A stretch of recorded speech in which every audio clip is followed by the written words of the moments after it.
बिस्मिल्लाहिर्रहमानिर्रहीम। अस्सलाम वालेकुम व्यूअर्स, उम्मीद है आप सब खैरियत से होंगे। मैं हूँ आपकी होस्ट मुक़द्दस शफ़क़त और आज हम करने जा रहे हैं नावल की लास्ट एपिसोड की रीडिंग। तो first of all welcome back to the channel. अगर आप चैनल पर न्यू तो सबसे पहले चैनल को सब्सक्राइब करो, बेल आइकन को लास्ट में हिट कीजिएगा। और अगर आपको एपिसोड पसंद आए, नावल की एंडिंग पसंद आए तो लाइक कमेंट एंड शेयर ज़रूर कीजिएगा और मुझे बताइएगा कि आपको ये नावल कैसा लगा था एंड आप नेक्स्ट किस नावल की रिकॉर्डिंग चाहते हैं, किस नावल को आप रीड करना चाहते हैं ये भी बताइएगा ताकि मैं उसी को पोस्ट करूँ नेक्स्ट। बाकी मेरे पास एक नावल है जो मैं करना चाहती हूँ, मगर फिर भी आप लोगों को जो पसंद है मैं वही रीड करूँगी। अगर आप लोग मुझे बताएंगे तो मुझे पता चलेगा ना आप लोगों को क्या पसंद है। और वैसे भी शुरू करते हैं आज के एपिसोड को, जिसका आप सबको काफ़ी था इंतज़ार। वो दिन आ चुका है आज और शुरू करते हैं आज की एपिसोड को। 3 साल बाद चाची अदी गंदा अदी ने माला छोटे से शॉर्ट्स और टी शर्ट में मेरा मुंह पे छोड़ते हुए पास आई तो इसने अपने सीने में इसे जज्ब कर लिया था। आई मेरी प्रिंसेस, शादी को आपकी चाची नहीं छोड़ेगी। आप इसे गोद में उठाते 4 साल साथ के रूम की जाने बढ़ गई थी। जान को भी माला मैंने बस अजी का फीडर हटाया था। हिना के दोनों कान पकड़ती बोली तो वह अपने लब का कोना दबा गई थी। क्यों भाई, शादी क्यों मारा मेरी प्रिंसेस को? अपने गुस्से में बैठे बैठे को देखा जो रेयान और मीरब की फैलाई हुई चीज़ें समेट रहा था। मामा शी इज़ लाइंग, इसने और रेयान ने भी मुझे मारा और मेरा रूम खराब कर दिया। माँ की गोद में चढ़ी छोटी चुड़ैल को देखा जो इसकी चीज़ों की दुश्मन बनी रहती थी। नो चाची नो, रेयान तो इतना छोटा है। यदि लाइन और ज़ोर ज़ोर से नफ़ी में सार हिलाती बोली तो हाथ दांत पीस कर रह गया था, जबकि हिना खिलखिला उठी। मैं फूफा से शिकायत करूँगा इसके। गुस्से से कहता बाहर निकला तो इसकी गोद से उतर कर साथ की पूछ को ज़ुबान दिखा दी। रेयान गुड बॉय, अजी एंड अदी आर बैड। फैसला सुनाती मुँह बनाकर बोली तो हिना मुस्कुराती इसे और रेयान को नीचे ले आई थी। इन 3 सालों में ज़िंदगी बहुत बदल गई थी। यह दुआ अभी तक नहीं आई। लड़की बिल्कुल पागल हो गई डॉक्टर बन के। फ़ाइका बेगम ने वॉल क्लॉक की तरफ देखते फिक्रमंदी से कहा जो 6 बजा रही थी। दुआ के MBBS का दूसरा 4 साल जा रहा था, इसलिए अक्सर हॉस्पिटल जाने की वजह से लेट ही आती थी। जबकि उमर हायर स्टडीज़ के लिए 1 साल पहले इंग्लैंड जा चुका था। मैंने की थी गाल कह रही थी कि ज़ियान भाई के साथ ही आऊँगी। अब हिना के कहने पर वो सर हिला गए थे। दादो मिली बद्देता बायदी इनके गोद में चढ़ते हुए बोली। उन्होंने मासूम सी जान का अपने सीने से लगा लिया जो बिल्कुल मनाहिल के बजाए थे। मेरी जान बस चंद दिन बाद हो से लगा कर बोली तो वो परेशानी से इन्हें देखने लगी। बट ये कौन से देश हैं, कब आएंगे?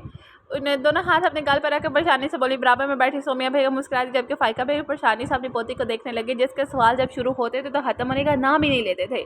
एक इसका बाप ही था जिसके पास इसके हर सवाल का जवाब होता था। हिना और ज़ियान ने इसको पलकों पर बैठाया हुआ था, जिससे कुछ हाथ इसके दादा दादी का भी था और साथ को इसकी ज़िद्दों ने तंग कर रखा था जो आए दिन इसकी कोई ना कोई फेवरेट चीज़ दौड़ देती थी। मगर इसके पास सिर्फ 2 ऑप्शन थे, या तो सब्र कर ले या हक की बात बोलने पर अपनी माँ से खरी खरी सुन ले। आप यहाँ क्या कह रहे हैं? वो हॉस्पिटल से निकली तो ज़ियान की जगह बिलाल को पार्किंग में खड़ा देखकर हैरान रह गई। वाइट शर्ट पर ब्लैक टाई और ब्लैक ड्रेस पैंट में वो हवा से बेतरतीब होने वाले बालों को पीछे करता बहुत हुबरू लग रहा है। शायद ऑफिस से यहीं आया था। इन्हें काम था, तुम बैठो। कार का डोर खोलता हुआ झलक में बोला। क्या काम था इन्हें? वो मतलब जैसे से हुई तो वो चिढ़ गया था। तुम्हें कोई काम? तुम्हें क्या कोई भी काम हो, चुप करके बैठो। इसने झुंझला कर तो वो घूरने लगी। डांट क्यों रहे हैं? मैंने कहा था लेने आए, हफ्गी से कहती बाहर देखने लगी। बिलाल ने एक नजर से देखा। येलो फ्रॉक में पोनीटेल बनाई सीधा दिल में उतर रही थी। अच्छा, मुंह फैला कर मत बैठ जाना। अब इसके रूठे चेहरे को देखकर हंस दिया था। घर चले, मैंने लंच भी नहीं किया आज। इसे घूर कर दोबारा बाहर देखने लगी। डोंट वरी, मैं डिनर करा दूंगा। समझ नहीं आ रहा था कि बात कैसे शुरू करें। मुझे बात करनी थी तुमसे, इसने कुछ तर्क से कहा। दुआ ने रुख मोड़ कर देखा जो इसे ही देख रहा था। क्या बोले ना समझे से इसे देखा जिसकी निगाहें इस पर टिकी थी। बोले भी, अब इसकी खामोशी से तकने पर झुंझला गई थी। जानती हो, लबों पर एक दिलकश मुस्कुराहट आई। तुम्हारी मासूम अदाओं का दीवाना हो गया हूँ, शादी करना चाहता हूँ तुमसे। इसका नाजुक खाताम का गंभीर लहजे में बोला। दुआ साकित से देखने लगी थी। रख रहा था कि अभी चकरा के गिर जाएगी। ये आप क्या कह रहे हैं बिलाल भा? शट, अब ये बकवास मत करना, समझी? इसके बोलने से पहले ही हसीले अंदाज में झाड़ गया था। कहाँ वो अपने हाली दिल सुनाने आया था और इस लड़की ने पूरे मूड का बेड़ा गर्क कर दिया था। आपने फिर डांटा, मुझे हाथ चढ़ाती फिर बच्चों की तरह उठ कर बैठ की थी। तो बात ही ऐसी कर रही हो, प्यार तो करने से रहा। गुस्से से बोला। दुआ शक्ता में सुर पड़ गए थे। बिलाल ने इसकी बदलती रंगत देखी तो अपना बेसाख्ता उमड़ आने वाली मुस्कुराहट दबाई। दुआ इसने शिद्दत जज्बात से पुकार कर इसका हाथ थामे। इसकी पलकें लर्ज उठी थी। दिल की रफ्तार खुद बहुत तेज़ हो गई थी। मैं मामा को भेज रहा हूँ तुम्हारे रिश्ते के लिए, तुम्हें कोई एहसास तो नहीं है? इसके सुर्ख पड़ते गाल पर हाथ रखकर पूछा तो दुआ के पास एक पल के लिए नजरें इसकी मोहब्बत से तकती नज़रों से मिली और मुस्कुराकर फ़ौरन झुका गई थी।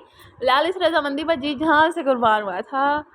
है कोई हमें भी मिले जो हम पे भी जी जान से कुर्बान हो। मगर है आप पानी कैसी किस्मत की थूँ। Thank you my love. इसका हाथ चुमका तो चक्कर से बोलता रिंग पहनाने लगा। ये क्या कर रहे हैं? प्लीज़ अभी ना पहनाए ना। इसने घबरा कर अपना हाथ छुड़ाना चाहा मगर वो गिरफ्त मजबूत कर गया था। तुम अगर ज़ियान भाई की वजह से कह रही हो तो इनकी रजामंदी मैं पहले ही ले चुका हूँ। इतना से कहता है रिंग पे हराता इसे शॉक कर गया। क्या आपने ज़ियान भाई से डिस्कस किया था ये सब? इसने गंद अंदाज में पूछा। इसके लबों पर गहरी मुस्कुराहट आ गई। ये आइडिया ही इनका था, वरना तुम तो मुझे कंवारा ही मार देती मगर मेरी फीलिंग्स ना समझती। हंसते हुए छेड़ा इसने जिम कार अपना हाथ छुटा लिया और लूह मोड़ का बाहर देखने लगी। लबों पर दबी दबी सी मुस्कुराहट थी जो बिलाल देख चुका था। खुद भी मुतमईन अंदाज में मुस्कुराता कार स्टार्ट कर गया था। तुम्हारी ये बाहर या उठाकर समंदर में फेंको तुम्हें। वो झुंझलाता हुआ यार्ड के अंदर आया था। वो रेड फ्रॉक में अपने आबशार खोले बेड के कोने पर चिपकी बैठी थी। मैं नहीं आ रही, आप हमेशा मुझे ऐसे ही धोखा देकर ले आते हैं। गुस्से से बोलती बेड के सरहाने से चिपक गई थी। ठीक है, अब अपने तरीके से उठाना पड़ेगा तुम्हें। जानहाना अंदाज में करीब आए, चीख मार के बेड की दूसरी साइड से उतरी और वॉशरूम की तरफ भागने लगी मगर वो बीच में ही पकड़ गया था। मेरी वेडिंग एनिवर्सरी खराब करने की इजाज़त मैं तुम्हें भी नहीं दूंगा। मैं धीरे से कान में सरगोशी करते इसके लाख एहतजाज के बावजूद बाजू के हल्के में लिया बाहर ले आया। पूरी यार्ड और गुलाबों से खूबसूरती से डेकोरेट की गई थी। ठंडी ठंडी चलती हवा और समंदर की लहरों का शोर माहौल को अलग ही सरूर बख्शा था। मगर मनाहिल बीबी के समंदर से खौफ ने ज़ियान हैदर का अच्छा खासा जब्त आजमा लिया था। ओ फाइनली मनाहिल की डेथ नहीं हुई थी, बच गई थी। और हम लोगों का खून सूली पे लटका कर रखा हुआ था कि she is dead. So finally happy हो जाओ, वो नहीं मरी। हम अपनी वेडिंग एनिवर्सरी कहीं और भी तो मना सकते हैं ना। मीरब और रज़ान के साथ इसके साथ लगे हफ्ते से बोली थी मैं आज के दिन तुम्हारे साथ किसी की शराकत भी बर्दाश्त नहीं कर सकता, चाहे हमारी औलादी क्यों ना। इसे कमर से पकड़ कर मजीद करीब कर गया था। लेकिन आपकी काल पर मैं अजान को हीना बेचारी पर छोड़ के आई हूँ। मीरब कम है क्या इसे तंग करने के लिए इसके गले में बाहें डाल दी। नाराज़गी से बोली मगर वो इसके खूबसूरत नगोश को ताक रहा था। इन 3 सालों में वो इसकी मोहब्बतों से मज़ीद हसीन हो गई थी। ये हुस्न तुम्हारे पास पहले था या मेरी मोहब्बत पाकर हुई हो? इसकी बात पर सरे से नज़रअंदाज करता जो कर बोला तो मनाहिल के लाभ मुस्कुरा दिए। वो वाक़या ही इसकी मोहब्बतें पाकर मज़ीद निखर गई थी। खामोशी का दौरानिया तवील हुआ था। मनाहिल ने अपने नाखून इसकी बोझ पर गाड़ दिए। वो यकदम दूर मन अब बचो तुम मुझसे, हर चीज़ बदल सकती है मगर तुम कभी नहीं। इसके भागने पर वो भी इसके पीछे भागा और 2 कदमों में ही से जा ली। वो हिरनी जैसी आंखें से इसे देख रही थी। आप कहाँ जाओगी? इसे बेड पर गिराता चल रही अंदाज में बोला था खिसकती हुई पीछे ही। हम घर चलते हैं ना, मीरा और रज़ान भी वेट कर रहे होंगे। इसके अंदाज देखा जल्दी से वहाँ न ढूंढा। वो मेरी औलाद है, तुम्हारी तरह बेवकूफ़ तो बिल्कुल भी नहीं है। इसने तमसाराना अंदाज में कहते करीब किया था। मनाहिल ने ज़ोर से इसके बाजू पर पंच मारा। वो मेरे भी कुछ हैं, घूर कर बोली। नहीं मैं हूँ ना बस तुम्हारा। शिद्दत जज्बात से इसकी आवाज़ बोझल हो गई थी। मनाहिल ने इसकी आंखों में देखा जहाँ वो थी और इसके लिए मौजूद मोहब्बत। तुम जानती हो जब राहम की बारात वाले दिन तुम्हारी आंखें इस हबीस के खौफ से नम हुई थी ना। तुमने बेबसी से मुझे पकारा था। इस साथ मुझ पर इंकशाफ हुआ था कि इस लड़की को शायद कभी खुद से दूर ना कर सको मगर फिर आपने जज्बात को इग्नोर करता गया। मगर चाचू के हर ख्याल पर मैंने सोच लिया था कि तुम्हें अपना नाम कराना है चाहे तुम्हारा जो भी रिएक्शन हो। और तुम देखो तुम मेरी हो आज। मुस्कुराकर आपने मार्के के बारे में बताते इसके दंग चेहरे को देखा और कभी बताया भी नहीं मुझे। मैं यही समझती रही कि पापा लेकर आई थी, ज़बरदस्ती है हमारी शादी। गुस्से से आपने करीब पड़ा तकिया से मारना शुरू कर दिया। ज़ियान का ज़बरदस्त कहकर कमरे में घुसा था। मतलब कितनी बेवकूफ़ थी वो। हाँ अगर इससे बता देता ना तुमने तो 7वें आसमान पर ही चढ़ जाना था। इसे काबू करते मज़ीद सलगाए वो मुँह बनाती रूम और मन इसका चेहरा थाम कर गंभीर लहजे में इसे पुकारा। कभी मुझसे दूर मत होना वरना ये ज़ियान हैदर मर जाएगा। इस बार लहजे में इतना दर्द था कि मनाहिल ने तड़प कर इसके लबों पर हाथ रखा। अल्लाह ना करे आप कभी हमसे दूर हो वरना मैं भी नहीं जी सकूँगी। इसके हाथ चुमती सीने से लगी थी और इसका साहिबान था, इसकी मोहब्बत था। इसे दूर जाती तो वो मान ना जाती। ज़ियान ने भी अपनी कुल्ले मताव को अपने सीने में जज्ब कर लिया था। 3 साल पहले भाई दुआ ने एक चीख नमा आवाज़ में से पुकारा था मगर ज़ियान हैदर भी साका सा रह गया था। देखें भाई आप ही के हार्ट पे फिर से चल पड़ी है। दुआ ने ज़ियान को सामने लगे हार्ट मशीन की जानब मुतवज्जह किया जबकि इसकी नज़रें मनाहिल की लरजती पलकों पर थी। मन जानब बेताबी से झुककर इसके माथे पर लब रखे। राहम डॉक्टर को बुला जल्दी, इसने नाम आंखों से चीरते हुए कहा तो राहम भी जल्दी से बाहर की जानिब दौड़ा।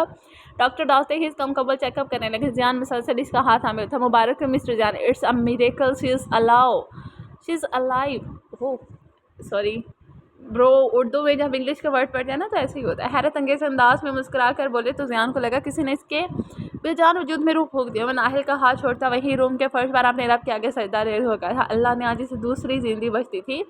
सबके चेहरों पर एक बार फिर से ज़िंदगी लौट आई थी। प्लीज़ आप लोग अभी बाहर जाएँ, सुबह तक हम इसी ज़ियान को रूम में शिफ्ट कर देंगे। डॉक्टर्स के कहने पर सभी बाहर निकल गए मगर वो इसी के पास बैठा अपनी आंखें हिरा करता रहा।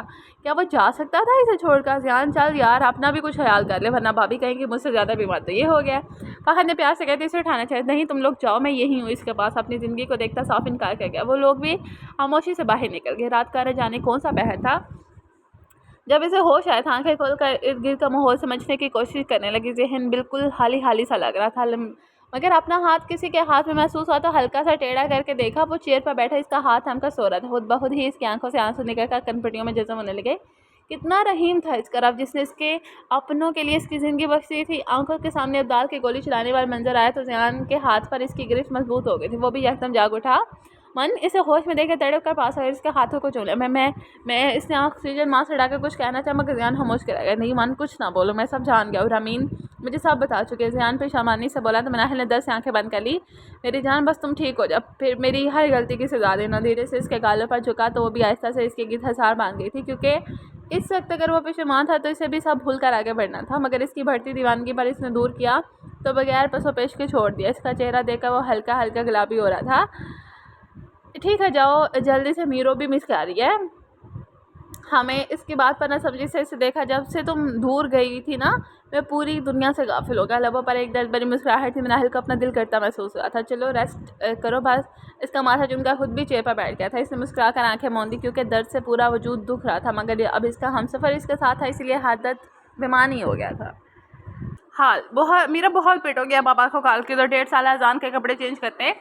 इसने अपना 3 साल 2 माह की शैतान बेटी को डांटा, जिसे ज़ियान और दुआ ने मिलकर व्हाट्सएप पर कॉल करनी सिखाई थी। अब वो बाप के निकलती ही जो कॉल करना शुरू करती तो इसके आने के टाइम ही ख़त्म होती थी, और न जाने कौन सी बातें थी इन बाप बेटी की जो ख़त्म ही नहीं होती थी। इसीलिए मनाहिर ने अपना फ़ोन इसकी बहन से दूर रखना शुरू कर दिया था। मगर अभी रिदा से बात करके फ़ोन वही टेबल पर छोड़ दिया था। मामा आई तक बाबा ही सेड मामा चीनी छूनो।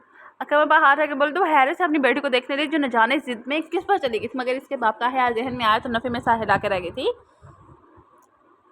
मेरे अब कम है, बाबा बिजी होंगे, फ़ोन दो जल्दी। बहन की बढ़ती डांट पाट तालियां पीटते असान को भी बेड पर बिठाकर पुचकाते हुए बोली, नो मामा प्लीज़। वो सुमसी शक्ल बनाती दरवाजे की तरफ भागी, मगर कमरे में आती रमी ने पकड़ लिया था। उप्पो की प्रिंसेस कहाँ जा रही है, इसका गाल चुमते हुए बोली। मनाहिल ने करीब आकर मोबाइल छीना। जीना हराम कर दिया अपने बाबा को कॉल कर करके। घूर कर इसे देखा जो रमीन के सीने से लगी थी। उप्पो बाबा इस राइट, मामा तंग कहती, बाबा बाबा भी तो मीरू तो भी। अपने हाथों से इसका चेहरा पकड़ कर माँ के घूरती बोली तो रामीन खिलखिला कर हंस पड़ी थी, जबकि वो अपनी छोटी चुड़ैल को देखती सुर पड़ते चेहरे के साथ मुंह बोले खोले खड़ी थी। मीरू जान, मैंने नूडल्स बनाया, जाओ जल्दी वरना शादी सारे फिनिश कर देगा। इसके कहने पर डरते डरते खुद को घूरती माँ को देखा और एड़ियाँ ऊंची करती इसके पीछे से निकल कर नीचे भाग गई थी। इस लड़की ने तंग किया हुआ है मुझे। कमरे में वापस आकर चीज़ें समेटती झुंझला कर बोली।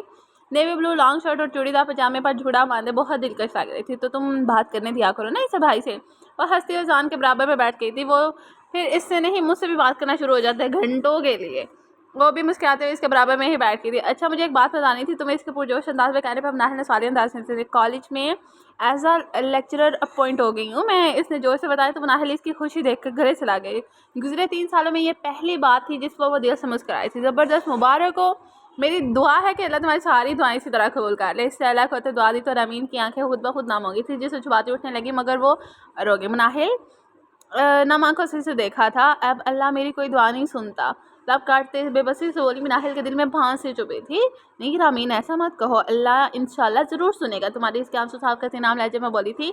कब माही कब सुनेगा? 3 साल से भाई और मामा की नफरत और इस शख्स की जुदाई बर्दाश्त करी। आखिर कब? कभी कभी तो दिल चाहता है कि खुद को ही हजम कर ले। एक बोझ मान गई हूँ सबके लिए। हिचकियों से रोते इसके गले लग गई थी।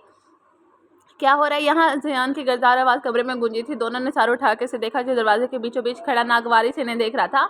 रामीन जहाँ टाँग सुबह से खड़ी हुई थी। बात करने आई थी मुझसे, क्यों गुनाह हो गया क्या? नाहिल ने तंजिया कहा। वो लब बेंच का रह गया था, जबकि रामीन ने घबरा कर इसे देखा। वो तकरीबन दौड़ती हुई रूम से निकल गई। इसके जाते ही वो दरवाज़ा लॉक करके इसके पास आया था। क्यों रो रही हो? हाँ, इसके आंसू देखा गुस्से से बोला। आपको बताने का कोई फ़ायदा नहीं है, क्योंकि आप जैसे पत्थर दिल को कोई असर नहीं होने वाला। आंसू रगड़ थी, कमरे से निकलने लगी, मगर वो कलाई पकड़ कर हो गया था। क्या बकवास कर रही हो? क्या किया है मैंने? इसका रुख अपनी जाने बढ़ता दहाड़ा था। क्यों नहीं मालूम आपको? इसमें सुनकुम सलसल 3 साल से अजियत में रखा हुआ है, फिर भी पूछने के क्या किया? कमाल है। धूबधू बोली। जान ने सची से इसके कंधे पकड़ लिए थे। शायद तुम भूल रखी हो वो क्या कुछ कर चुके हैं हमारे साथ। मौत की दहलीज से वापस आई हो, तुम भूल सकती हो, मगर मैं नहीं भूल सकता, समझी? सर लहजे में कहता इसकी आंखें फिर से नम कर गया था। इतनी माफिया मांग कर भी जो सलूक इसके साथ किया जा रहा है ना, तो फिर मुझे भी कोई जीने का हक नहीं था ना। मुझे भी दोबारा ज़िंदगी नहीं मिलनी चाहिए थी, क्योंकि वो बदनसीब भी तो जीते जी मर गई है ना। इसे धक्का देती रोते हुए कमरे से निकल गई, जबकि वो सुन खड़ा का खड़ा रह गया था। इतनी बड़ी बात कितनी आराम से कह गई थी वो। घर में एक चहल पहल सी मची थी। शगुफ्ता बेगम आज बाकायदा दुआ को अंगूठी पहनाने आ रही थी। जब बिलाल को दुआ की लिए पसंदगी का पता चला था ना, तो हर किसी के चेहरे खुशी से खिल उठे थे। वो अलग सबसे छुपती फिर रही थी। रिदा भी अपने 3 साल बेटा सुबहान और 6 माह की इरम के साथ आई हुई थी। ये रामीन गाय नजर नहीं आ रही। ऐसी खुशी मौक़ों पर वो अक्सर कमरे में बंदी रहती थी। मनाहिल लंबीच कर रह गई थी। तुम जानती तो वो अपनी सजा काटती है। वो दुख से बोली। रिदा और हिना भी खामोशी की थी। इनका भी दिल इसके साथ किए जाने वाले सलूक पर दुखता था। अच्छा बताओ, तुबा कब आ रही है? इसने माहौल बदलना चाहा। हाँ, नेक्स्ट मंथ तक आने का कह रही है। देखो अब रिदा की तफसील बताने पर एहसान को गोद से लेती उठ खड़ी हुई थी। तुबा का एक बेटा दानियाल था। इन दिनों फहद के साथ साउथ अफ्रीका में ही मुकीम थी। चलो मैं दुआ को देख लूँ, पता नहीं तैयार हुई भी है नहीं या नहीं। एहसान को लेकर इसके कमरे की जाने भड़ गई। ज़ियान के आने का भी वक्त हो रहा था। इसकी 2 दिन से इसे बिल्कुल भी बात बंद थी और गुस्सा से इस बात पर आ रहा था कि इसने मनाने की कोशिश भी ना की थी। इसलिए आज थोड़ा एहतमाम से तैयार हुई थी। दहानी शिफॉन के घेरदार फ्राक पर मैरून लिपस्टिक लगाई ढीला सा जूड़ा बांधे बहुत दिलकश नजर आ रही थी। तब तक तैयार होने के इरादे हैं। दुआ को परेशान सा बेड पर कपड़े फैलाए देखकर बोली। अभी मुझे कुछ समझ नहीं ना आ रहा क्या बहनों सर झुका के तेरे से बोली। मनाहिल के इस पर टूट के प्यार आया था। मेरी जान कुछ भी पहन लो, बिलाल को हर चीज़ तुम पर अच्छी लगती है। इतना छेड़ते हुए कहा। वही एकदम से उफड़ गई थी। आप भी क्या है भाई? घबरा कर जल्दी से उठ गई थी। दिल तेज से धड़क रहा था। यकीन ही नहीं आ रहा था कि अचानक दिल को हुआ क्या जो इसके नाम पर अब तेज़ी से धड़क उठता था। अच्छा ये वाला देखो, मैरून कलर के हल्के फुल्के काम वाली लॉन्ग शर्ट आईने के सामने खड़ा करके लगाई तो इसे भी पसंद आई थी। अच्छी है ना, जाओ जल्दी चेंज करके आओ, फिर रेडी भी होना है। इसके शर्माए घबराए चेहरे को चूमकर प्यार से बोली तो वो भी शर्माती हुई भाग कर वॉशरूम में बंद हो गई थी। क्या बात है, यहाँ क्यों खड़ी है? उसकी गंभीर आवाज़ पर आमीन ने मुड़कर देखा और फ़ौरन आंसू साफ कर लिए। इस वक्त वो घर के लाल में खड़ी थी। अंदर द्वार बिलाल की मंगनी की रस्म चाह रही थी।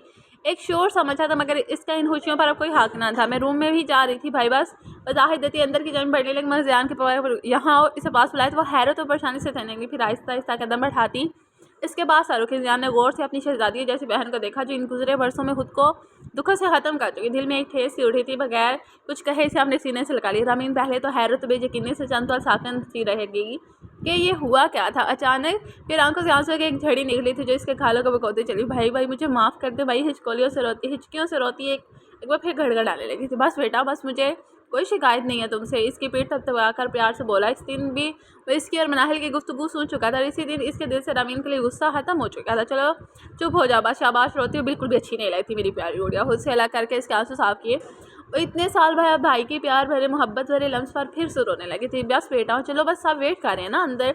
इसे चुप करा करके अपने साथ लगाता अंदर गया जहाँ सब खुशखबरों में मसरूफ थे। इन दोनों को साथ देखा हर कोई हैरत और खुशी से अपनी जगह से उठ खड़ा हुआ था। माशाल्लाह ये बिलाल तो बड़ा मुबारक साबुत तो हमारे लिए रहा। हमने भाई बहन की मुस्कुराते चेहरे देखा। छेड़ता बिलाल अजीब सा गया था। मामा रमीन नमा खोलिए फ़ाइका बेगम के पास आई थी। उन्होंने भी इसे अपने सीने से लगा लिया था। वो माँ थी आखिर कब तक नाराज़ रहती? जब नाहिल और ज़ियान भी इसे माफ़ कर चुके थे तो वो क्यों इससे नाराज़ रहती? मुर्तज़ा साहब ने भी बेटी को गले लगा लिया। फ़ाइका बेगम ने तो शक्कर भरी नज़रों से नाहिल को देखा तो वो भी ना मांग कर मुस्कुरा दी थी। चलिए मुँह मीठा करे साहब। इसने सबका मुँह मीठा कराया। तो आप शर्माई बहुत प्यारी लग रही थी। मामा मीरू तो भी ज़ियान की गोद में चढ़ी मीरब ने पुकारा तो मनाहिल ने एक नज़र अपने रूठे शौहर पर डाली जो इसे ही देख रहा था, नहीं बल्कि घूर रहा था। वो मुस्कुराती वहीं आ गई। ये ले मीठा खाएं, गुस्सा कम होता है। लब का कोना दबाती छेड़ते हुए बोली और वह छोटा सा टुकड़ा मीरब के मुंह में दे दिया। शट अप, अगर हैरियत चाहते हो ना अभी इस वक्त मेरी नज़रों से दूर हो जाए। इसके खिलते चेहरे को देखकर बोला था। बाबा आइश रेडोरी वाह बाबा, इसका चेहरा अपनी तरफ किया तो नाहिल ने बहुत मुश्किल से अपनी हंसी जब्त की थी। जान बाबा को नींद आ रही है ना इसीलिए रेड हो रही है। इसके गाल चुमता बोला। इसने शकी नजरों से बाबा को देखा। But you are not going baba. इसके तफ्तीश पर मनाहिल खिला कर हंसी थी और रिदा की जाने हिना रिदा की जीरें बढ़ गई थी। रिदा ने अपनी बेटी को देखा जब बिल्कुल इसकी कॉपी थी। अच्छा मेरी माँ तो खुद ही बता दो क्यों हो रही है रेड? इसकी घोल घोल आंखों में अपनी आंखें डाली तो वो भी देखती रहेगी। यू आर एंग्री बाबा, फैसला करती बोली थी। हाँ तो आपकी मामा क्यों करती हैं बाबा को एंग्री? उसने शिकायती अंदाज में कहा तो बेटी दुख से नफी में सारे लागे। मामा मीरू तू भी एंग्री करती। अपनी छोटी सी नाक चढ़ा के बोली। जान के लबों में मुस्कुराहट आ गई क्योंकि मनाहिल और अपनी बेटी को हमेशा किसी न किसी बात पर लड़ते ही देखा था। अस्सलाम वालेकुम। सलाम की आवाज़ पर चौंकते सभी ने एंट्रेंस की तरफ देखा था। मगर वहाँ खड़ी शख्सियत को देखकर तमाम अफरादी हैरत तो इस्तजाब में मुतला हो गए थे। क्या कर रहे हैं आप लोग यहाँ? मीरब को गोद से उतार कर ज़ियान दहाड़ता हुआ बढ़ा मगर तभी मनाहिल इसका हाथ थाम गई थी। मुड़कर एक नज़र इसे देखा जो इल्तिजाइया निगाहों से इसे देख रही थी। हिना ने फ़ौरन मुलाजमा खुलवा के तमाम बच्चों को रूम में भिजवा दिया था। बेटा हमें बात करनी है, ऐसा मत कहो। इब्राहिम साहब ने इल्तिजाइया कहा मगर बराबर में खड़ी कमज़ोर शीशा को देखकर इसकी रगों में आग दौड़ गई थी। आखिर क्यों आए हैं यहाँ आप लोग? अब क्या चाहते हैं? फ़ाइका बेगम ने नफरत से कहा। ईशा की आंखों में आंसू बनने लगे थे। आज इसकी और अब्दाल की वजह से उसके माँ बाप को कितनी जिद्दत उठानी पड़ रही थी। मैं माफ़ी मांगना चाहती थी एक बार मैं नाहिल से और आप सबसे ही। इसने रोते हुए कहा, तो जाने तुम सराहना निगाह पर डाली, अब कौन सा नया खेल खेलने आए हैं आप लोग। काट डाला मैं कहता इन तीनों को मुझे शर्मिंदा कर गया था। मैं नाहिल मैं सच कह रही हूँ, मैं सिर्फ माफ़ी मांगने आई हूँ। उसने सकते हुए इसके करीब आई मगर वो बीच में ही रो गया था। मेरी बीवी के करीब आने की कोशिश भी मत करना। आयशा में नफरत से तनबिया की। ईशा ने दुख और बेबसी से इस शख्स को देखा जो कभी दिल का मकीन हुआ करता था। चले जाएं आप लोग यहाँ से, वरना मुझे धक्के दे के निकालना पड़ेगा। इसकी गरदार आवाज़ पर नाहिल एकदम होश में आई थी। प्लीज़ बात तो करने दें इसे। उसकी उजड़ी हालत देखा वो सदा की नरम लड़की चुप ना रह सकी थी। जाने हैरत से पलट कर इसे देखा जिसकी आंखों में मोटे मोटे आंसू भरे थे। क्या मतलब है तुम्हारा? हाँ, दिमाग खराब हो गया क्या? इसकी नम तिली पर दहाड़ा उठा था। जियान प्लीज़ मुझे माफ़ी मांगने का एक मौका तो दे सकते हो ना। इसकी इल्तिजा पर जियान ने काटदार नज़रों से देखा। नहीं दे सकता अब कोई मौका। आकाश अब्दाल के साथ तुम भी मर जाती। नफरत से भंग आता इसे सुनकर गया था। नाहिल ने नाम आंखों से इसे देखा जो गुस्से की इंतहाओं को छू रहा था। मेरी भी यही दुआ थी कि अल्लाह मुझे कभी कोमा से ना निकाला, मगर शायद मेरे रब ने नाहिल और तुमसे आखिरी बार माफ़ी का एक मौका देना था। लब काटते अपनी सिसकी दर्द करके ऐसा बोली थी। गुजरे 3 साल वो खुश हवा से बेगाना रही थी, मगर 1 माह पहले जब वो वापस इनकी तरफ लौटी तो बिल्कुल डूब चुकी, क्योंकि इसके माँ बाप को कोई भाई की मौत और इसकी हालत ने बिल्कुल नढाल कर और गमज़दा कर दिया। वो खुद में इतनी हिम्मत मजतमा नहीं कर पा रही थी कि कैसे नाहिल से माफ़ी मांगेगी, मगर वो लम्हा भी यहाँ पहुँचा था। नाहिल इसके करीब आगे जान गई थी कि वो वाकई पशेमान थी। नाहिल मैं जानती हूँ मेरा गुनाह माफ़ी के काबिल नहीं है, मगर तुम बहुत आला ज़रफ़ हो। ये ज़िंदगी मुझे आसान कर दो प्लीज़। मेरा दम घुटने लगे, मैं पल पल मारी हूँ, प्लीज़ मुझे अल्लाह के लिए माफ़ कर दो। रोते हुए इसके पाँव में बैठने लगी, मगर नाहिल ने इसे अपने गले से गा लिया। अल्लाह जानता है ईशा, मैं तो तुम्हें इसी वक्त माफ़ कर चुकी जब मैंने तुम्हारे कोमा में जाने की खबर सुनी थी। मैं कौन होती हूँ तुमको सजा देने वाली? बोलो। अल्लाह कहते इसके आंसू पूछते वो इस तो इसे लड़कियों को तकती चली गई थी। कितना गिर गई थी वो अपनी ख्वाहिशात की तकमील के लिए। इसके सामने खड़े ही एहसास और इसे नदामत में मुबतला कर गया था। आप सब भी हमें माफ़ कर दीजिएगा क्योंकि हमने आप सबका दिल दुखाया। सिदरा बेगम ना लहजे में बोली तो फ़ायका बेगम ने करीब आके इन्हें गले लगा लिया था। 3 साल से इनके भाई भाभी गम में थे और जब इनकी बहू ने माफ़ कर दिया था तो वो भी अपना दिल साफ़ कर चुकी थी। नाहिल ने एक नज़र जियान को देखा जो गुस्से जब से सुर पड़ रहा था।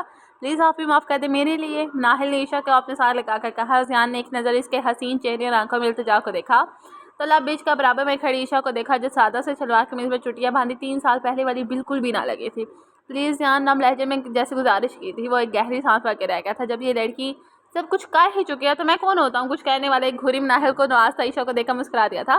Thank you so much. Nahil तशक्कुर भरी नज़रों से जान को देखकर नाहिल के गले लगे थे। मुझसे नहीं मिलोगी। रामीन करीबा को बोली। ईशा इसे देखकर फूट फूट कर उठी। मुझे माफ़ कर दो। रमीन इसके गले लाकर माफ़िया मांगने लगी। जान और नाहिल इन दोनों को दोस्तों का मिलन देखकर मुस्कुरा दिए थे। हाँ चलो बस वही करो। मेरी कुर्ती गीली कर दी है तुमने। आंसू से अलग होते हंसते हुए बोली तो वो चिम सी गई थी। मोहित कहाँ है? तो मैं इससे भी माफ़ी मांगना चाहती हूँ एक बार।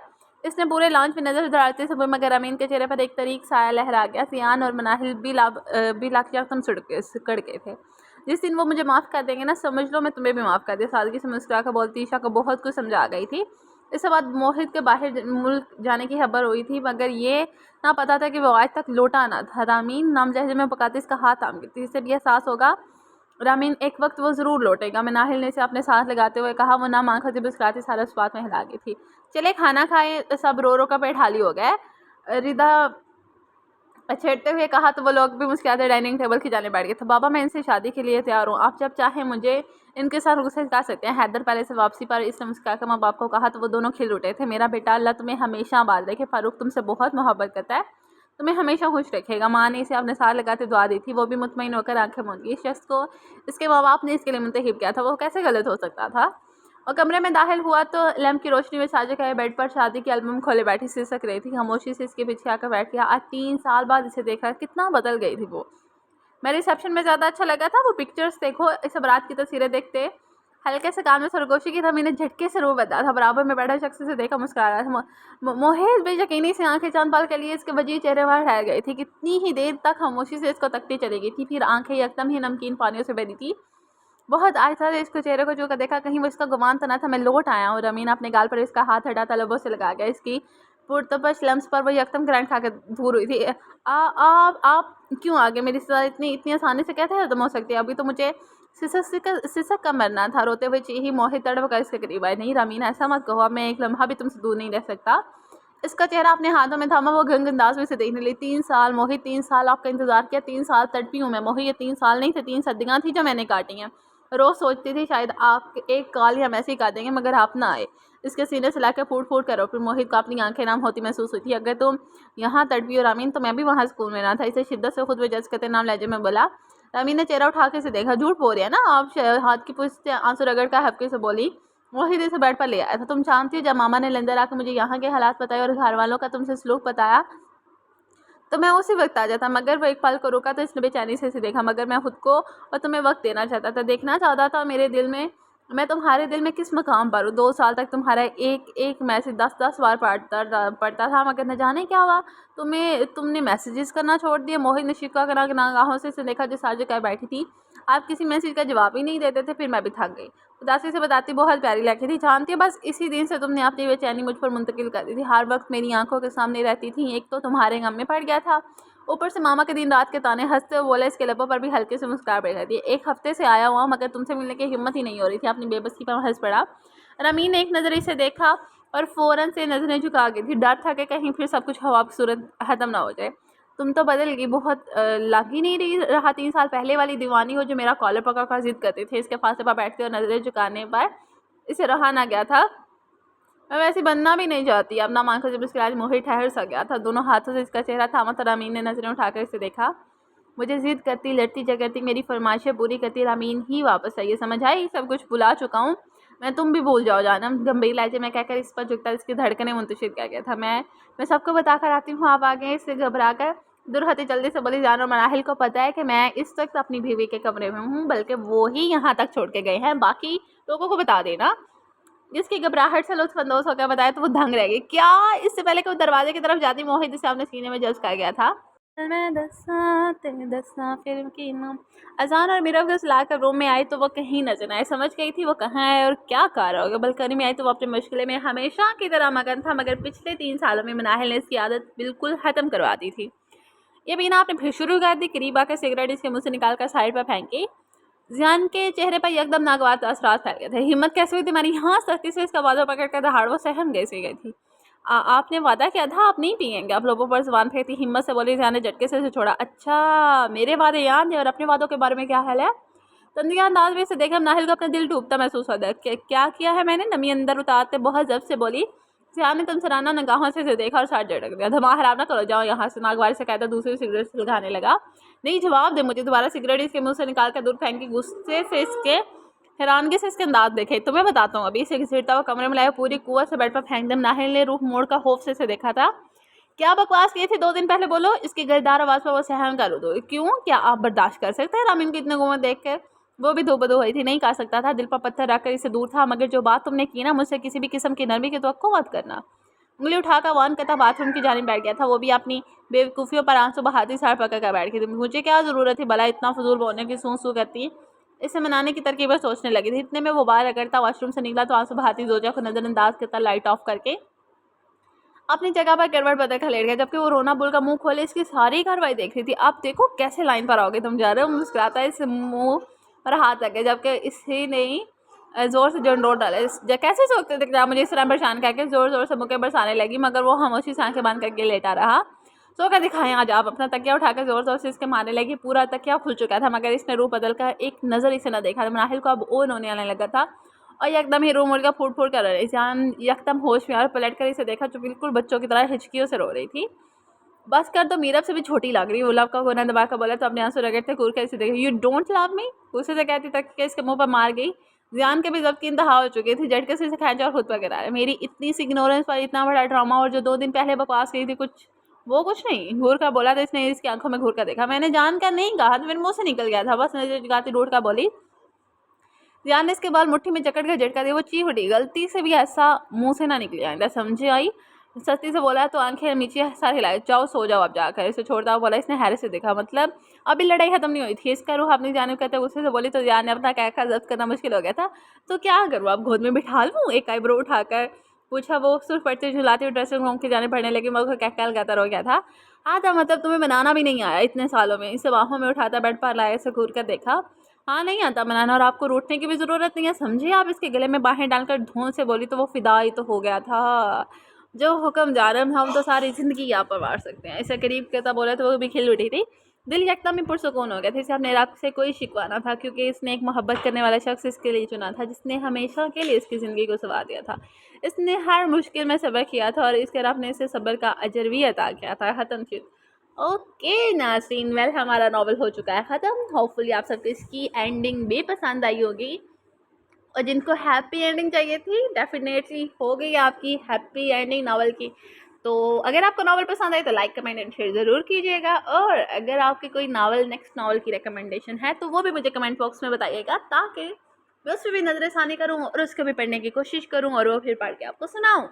और मिलते हैं नेक्स्ट नावल के साथ, नेक्स्ट स्टोरीज के साथ जो कि बहुत ही थ्रिलिंग, अमेजिंग और फंटेस्टिक होने वाली है। तो तब तक के लिए अपना ख्याल रखिएगा। अगर आप हमारे चैनल पर न्यू हो तो सबसे पहले चैनल को सब्सक्राइब करें, बेल आइकन को लास्ट में हिट कीजिएगा। अगर आप हिट नहीं करेंगे तो आपको नेक्स्ट नावल का नोटिफिकेशन कैसे मिलेगा। और तब तक के लिए अपना ख्याल रखें। मिलते हैं अगले नावल के साथ। अल्लाह हाफिज़।